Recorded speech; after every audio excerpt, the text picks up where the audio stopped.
Pozdrav ljudi, dobrodošli u Serbian PC. Danas ću vam pokazati kako skinete i instalirate Farming Simulator 2013. Link će vam biti u deskripciji i skinete preko torrenta.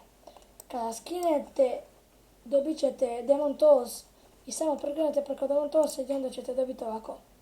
Onda idete setup i onda sačekate malo da uđu u instalaciju.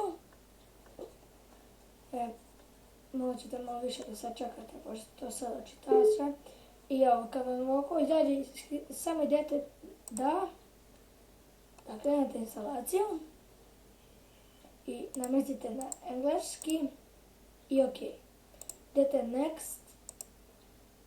next, custom i namestite onda hoćete u D ili C da instalirate kako hoćete. I ja sam namestio u D, idete još jednom next i napišete i kako će vam se zove folder. Ja ostaje ovako Farming Simulator, idete next i install. To sam ja uradio, a da to sad neću. I kada instalirate, dobit ćete onda ovako sve. To, kako se zove, ja sam tu skidao i modove pa sam sad izbrisao i tako.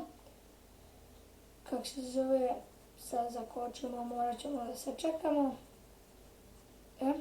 Kao što sam rekao, hoćete skidate modove, uđete u dokument, My Games, Farming Simulator i Mods. I onda tu ubacujete modove.